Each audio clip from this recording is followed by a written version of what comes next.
दिनों से कालगढ़ में कुछ अजीबोगरीब घटनाएं हो रही थीं। गांव में कोई भी घटना होती थी तो सबसे पहली सूचना हिम्मत सिंह को दी जाती थी। गांव की बुढ़िया भागती हुई जमींदार के पास पहुंची। जमींदार साहब, गजब हो गया, मेरा बेटा जी जमींदार साहब, मैंने उसे याद भी दिलाया कि उधर जाना मना है, लेकिन वह बोल रहा था कि उसका कुत्ता मोती इधर ही भागता आया है और फिर वह गन्ने की खेत में चला गया। ठीक है, दोपहर में हम लोग गन्ने के खेत में जाकर मटरू की खोज करेंगे। दोपहर में गांव के सारे लोग मिलकर शमशान के बगल वाले गन्ने के खेत में मटरू को खोजते हैं, लेकिन ना तो मटरू और ना ही उसका कुत्ता मेरे सामने भूत ने उठाकर 3 बार उठाकर पटका था।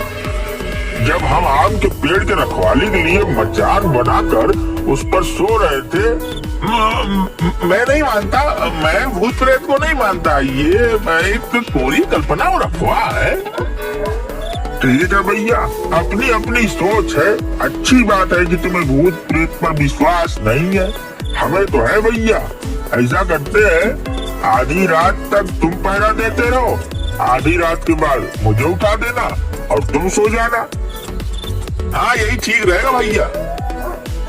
ठीक है भाई, मैं तो अब सोने जा रहा हूँ। रात 2 बजे हमें उठा देना। अभी 5 मिनट ही हुए थे कि चेक पोस्ट के पास बने झोपड़ी में सिंटू सोने जा रहे पिंटू के पास आता है। अरे पिंटू, क्या हुआ, तुम अंदर क्यों आ गए? भाई मुझे पेशाब लगी है। अब ये तो पेशाब अंदर करेगा क्या? थोड़ी दूर जाकर पेशाब कर लो, पूरा खेत खाली पड़ा है। वैसी बात नहीं है पिंटू भाई, दरअसल मुझे उधर जाने में डर लग रहा है। प्लीज थोड़ा सा मेरे साथ चलो ना, मैं पेशाब कर लूंगा तो फिर आ जाना। यार, अभी तो तुम कह रहे थे कि तुम्हें भूत पिशाच से डर नहीं लगता है। तुम्हारे इस बात से मुझे भी कुछ हिम्मत बढ़ा था, लेकिन तुम तो मुझसे भी ज्यादा डरपोक हो। चलो टॉर्च लेकर चलते हैं। सिंटू चेक पोस्ट से कुछ दूर जाकर पेशाब करने लगता है। उससे 2-4 कदम दूर पिंटू खड़ा हो जाता है। अचानक वहाँ से एक काली बिल्ली सिंटू के पैरों से टकराती हुई दूसरी ओर खेत में भाग जाती है। सिंटू डर के मारे उछलकर पिंटू के ऊपर चढ़ जाता है। भैया बचाओ बचाओ, मेरे पैरों से भूत टकराया अभी। अबे वो काली बिल्ली थी।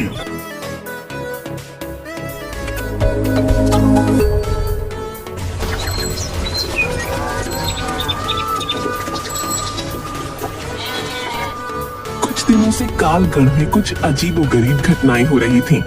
गांव में कोई भी घटना होती थी तो सबसे पहली सूचना हिम्मत सिंह को दी जाती थी। गांव की बुढ़िया भागती हुई जमींदार के पास पहुंची। जमींदार साहब, गजब हो गया, मेरा बेटा मटरू कल शाम से गायब है, अभी तक घर नहीं आया। अरे आ जाएगा, किसी दोस्त के यहाँ गया होगा। आजकल के लड़के बिना बताए पार्टी वगैरह मनाते रहते हैं। लेकिन जमींदार साहब, मैंने उसके सारे दोस्तों से पूछ लिया, किसी ने भी उसे कल दोपहर के बाद नहीं देखा। सबसे अंत में मटरू के दोस्त सुरजा ने उसे देखा था। ठीक है, दीवान जी, सुरजा को बुलवाइए। दीवान नेकचंद कालगढ़ गांव का सबसे पढ़ा लिखा और समझदार व्यक्ति था। सुरजा जमींदार के पास आता है। बताओ सुरजा, तुमने मटरू को सबसे अंतिम में कहाँ देखा था? जमींदार साहब, कल मटरू मुझे शाम 5 बजे शमशान के बगल में गन्ने की खेत की ओर जाते हुए मिला था। उस तरफ तो कोई जाता नहीं, वहाँ जाने के लिए तो मैंने पूरे गांव को मना कर रखा है। जी जमींदार साहब, मैंने उसे याद भी दिलाया कि उधर जाना मना है, लेकिन वह बोल रहा था कि उसका कुत्ता मोती इधर ही भागता आया है और फिर वह गन्ने की खेत में चला गया। ठीक है, दोपहर में हम लोग गन्ने के खेत में जाकर मटरू की खोज करेंगे। दोपहर में गांव के सारे लोग मिलकर शमशान के बगल वाले गन्ने के खेत में मटरू को खोजते हैं, लेकिन ना तो मटरू और ना ही उसका कुत्ता मोती कहीं दिखाई देता है। शाम ढलने से पहले वहां से जमींदार सभी लोगों को निकल जाने के लिए बोलता है, क्योंकि कालगढ़ के लोगों का मानना था कि शाम ढलने के बाद उस गन्ने के खेत में भूत प्रेत का वास होता है।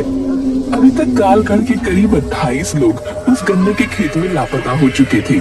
कई बार इस गन्ने के खेत को काटा भी गया, लेकिन अगली सुबह फिर उसमें गन्ने का खेत पाया जाता। भय से गांव का कोई आदमी शाम के वक्त उधर से नहीं गुजरता। अब क्या होगा मालिक, मेरा मटरू के सिवा इस दुनिया में कोई नहीं है। मैं तुम्हारी दुख को समझ रहा हूँ, लेकिन जितना हमें करना था हम लोगों ने कोशिश कर लिया। अब तुम जाओ और थाने में अपना रपट लिखवा दो। तभी धन्नू धोबी दौड़ता हुआ आता है। जमींदार साहब, जमींदार साहब गजब हो गया। मैं नदी के किनारे कपड़ा धो रहा था, तभी शमशान के बगल वाले गन्ने के खेत से लाल धुएं का बवंडर उठते हुए देखा, और उस बवंडर में गांव से लापता कई पुराने लोग और मटरू अपने कुत्ते मोती के साथ दिखाई दिया। क्या बकते हो धन्नो, हम सब अभी गन्ने के ही खेत से आ ही रहे हैं, हमें तो वहाँ कुछ ऐसा नहीं दिखा। मालिक, मैं सच बोल रहा हूँ, मैंने अपनी आंखों से अभी देखा है। वो बवंडर तेजी से चक्कर काटते हुए शमशान की तरफ चला गया और लाल धुएं से फिर वो नीले धुएं में बदल गया। तभी वहाँ इंस्पेक्टर टोने भी आ जाता है। आइए इंस्पेक्टर साहब, हम आप ही को बुलाने वाले थे। आपके गांव में घट रही घटना के बारे में तो मालूम ही होगा। जी हाँ जमींदार साहब, गांव में घट रही घटनाओं पर हमारी पैनी नजर है। हमने 2 कांस्टेबल सिंटू और पिंटू को गन्ने के खेत के पास चेक पोस्ट बनाकर तैनात रहने को कहा है। अभी धन्नू धोबी ने गन्ने के खेत में लाल धुएं का बवंडर उठते हुए देखा है, जो शमशान में जाकर नीले कलर में बदल गया और विलीन हो गया। हमें यह भी पता है, कांस्टेबल सिंटू और पिंटू ने इसकी पुष्टि की है कि उन्होंने भी ऐसे बवंडर को उठते हुए देखा है, जिसमें कुछ लोग फंसे हुए दिखाई दिए थे। मैं इसीलिए आपके पास आया हूँ कि आप गांव में सभी को हिदायत दे दें कि शाम के वक्त गन्ने के खेत की तरफ कोई नहीं जाएगा। गांव का सबसे बड़ा सेठ चित्तर पांडे की कार भी वहां आ जाती है। अरे आइए चित्तर पांडे जी, आप ही के गन्ने की खेत की चर्चा हो रही है। अरे मैं भी इस भूतिया गन्ने की खेत से परेशान हो गया हूँ।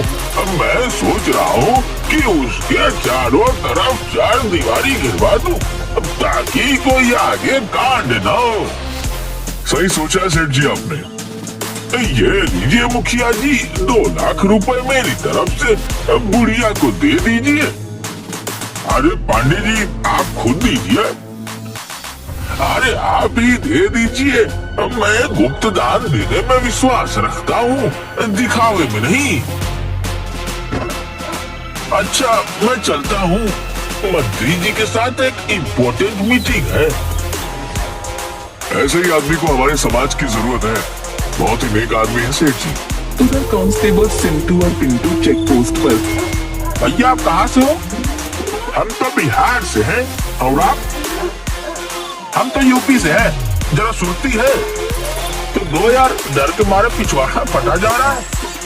बताओ हम लोग क्या भूत पिशाच भगाने के लिए भर्ती हुए थे पुलिस में? हाँ भैया, बात तो तुम ठीक कह रहे हो। ये चुनौती, पहले खैनी रगड़ो फिर खाक सोचेंगे कि हमें क्या करना है। डर तो ससुरा हमें भी लग रहा है। भैया तुमने कभी भूत देखी है? हाँ भाई, हमने तो भूत देखा है। हमारे चाचा को मेरे सामने भूत ने उठाकर 3 बार उठाकर पटका था।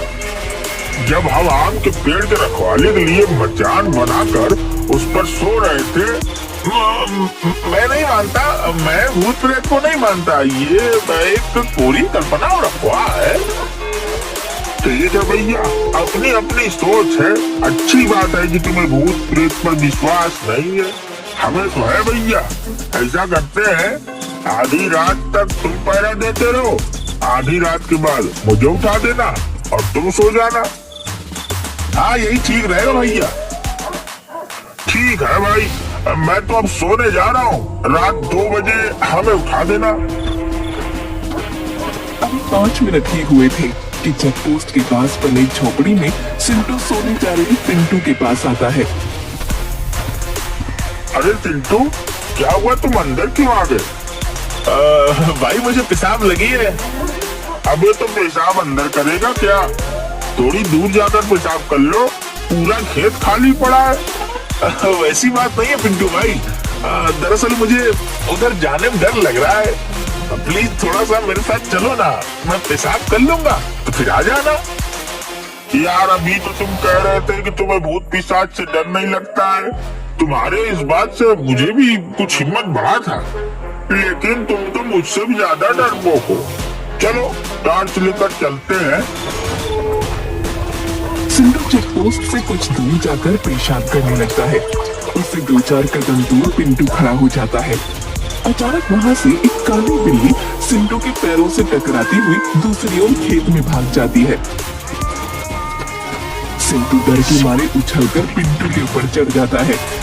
भैया बचाओ बचाओ, मेरे पैरों से भूत टकराया अभी। अबे वो काली बिल्ली थी, मैं भी उसे टॉर्च की रोशनी में खेत में जाते हुए देखा है। चल उतर जा।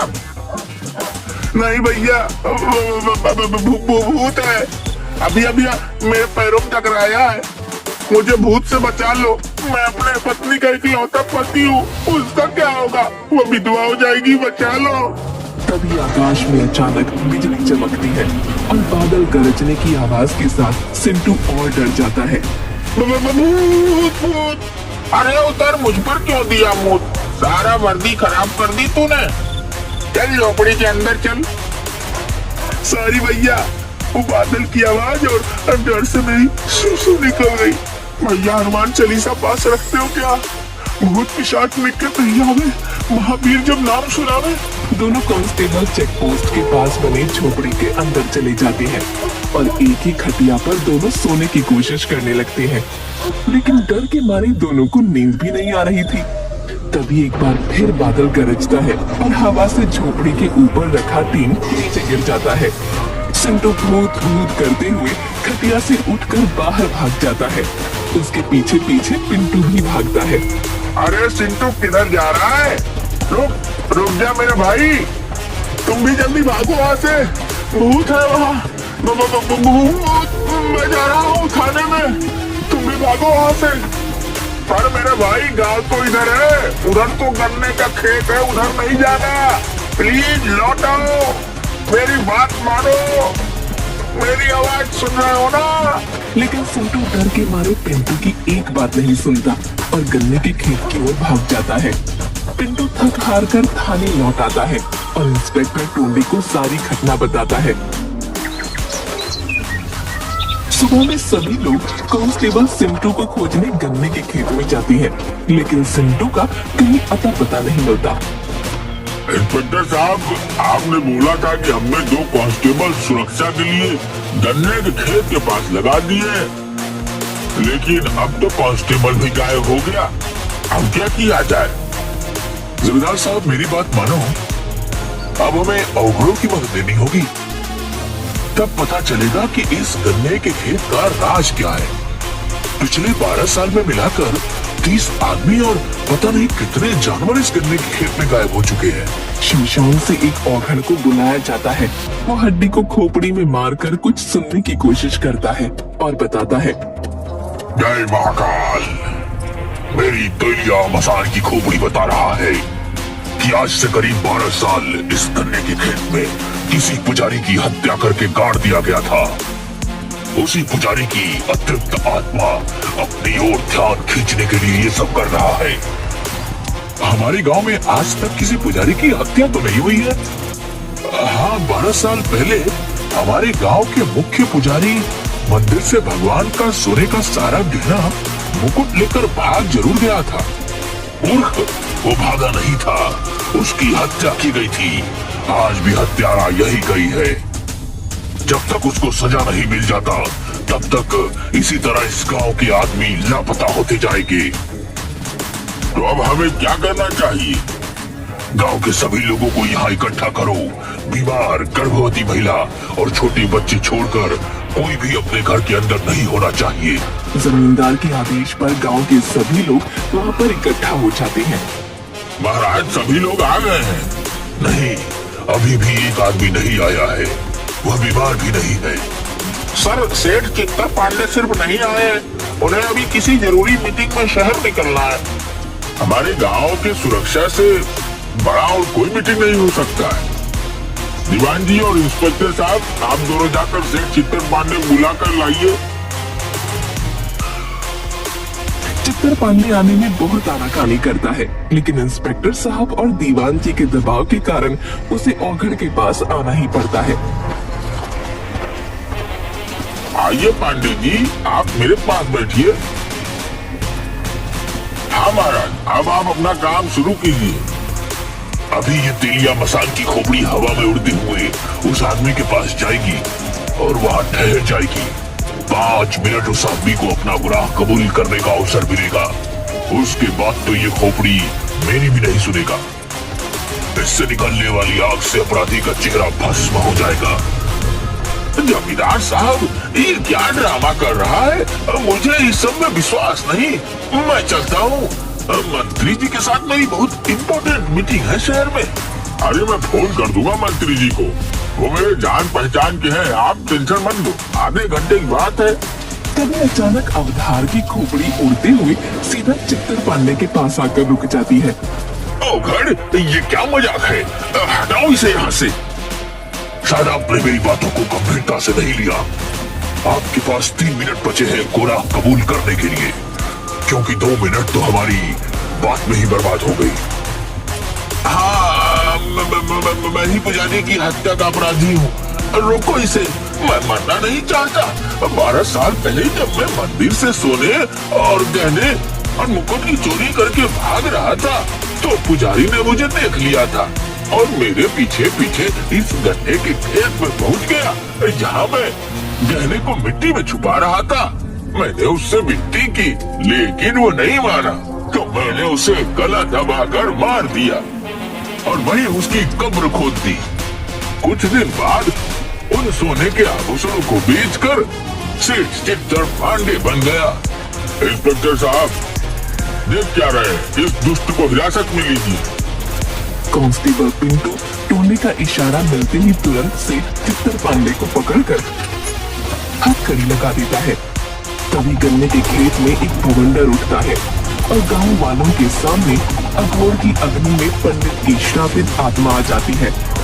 मेरी आत्मा की तृप्ति इसी पापी की मौत से संभव है, लेकिन किसी कारणवश मैं उस गन्ने के खेत से बाहर नहीं आ पाता था। मुझे माफ कर दो पंडित जी, मुझे अपने किए का पछतावा है। तेरी वजह से मैंने इन बेकसूर गांव वालों को अपनी कैद में रखा हुआ है। तेरी मौत से इनकी मुक्ति संभव है। पुजारी जी, कोई और विकल्प दीजिए। किसी की मौत से आप संतुष्ट कैसे हो सकते हैं? चुप करो तुम सब। मेरी मौत को रहस्य बताकर शानो शौकत की जिंदगी जी रहा है, लेकिन अब नहीं। उसके बाद पुजारी की आत्मा अपने तेज तर्रार नाखूनों से चित्तर पांडे का गला पकड़ उसे हवा में लटका देती है और थोड़ी देर में ही उसको मार डालती है। इसके बाद आत्मा वहां से गायब हो जाती है। मुक्ति, मुक्ति।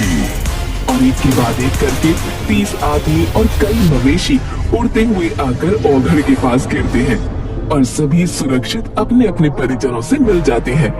औघड़ के कहने पर उस गन्ने के खेत को जलाकर पुजारी जी की याद में एक बड़ा सा मंदिर बनवा दिया जाता है।